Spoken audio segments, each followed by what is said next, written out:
திருவிடந்தையில் நடைபெற்ற மாநாட்டில் பேசிய பாமக நிறுவனர் ராமதாஸ் தனக்கு ஆட்சி செய்கிற ஆசை இல்லை என்றும் அப்படி இருந்திருந்தால் கவர்னராகவோ அமைச்சராகவோ இருந்திருப்பேன் என தெரிவித்துள்ளார்.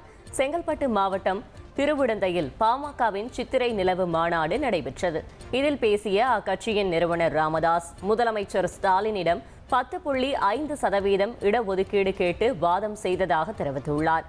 தனியாக நின்று போட்டியிட்டு 4 தொகுதிகளில் வெற்றி பெற்ற பாமக தற்போது கூட்டணியில் நின்று வெறும் 5 சீட்டுகள் வெற்றி பெற்றிருப்பதாக வேதனை தெரிவித்தார்.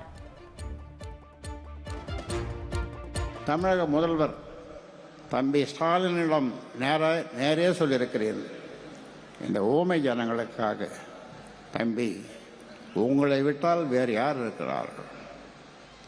அதனாலே இந்த 10.5 கொடுங்கள் என்று கோட்டைக்கு சென்று அவரிடம் வாதாடி இருக்கு. தனியாக நின்று யானை சின்னத்திலே நின்று 4 தொகுதிகளை வெற்றி பெற்றோம். அன்று 4 தொகுதிகளை வெற்றி பெற்றோம். இன்று கூட்டணியிலே சேர்ந்து 5 தொகுதியில வெற்றி பெற்றோம்.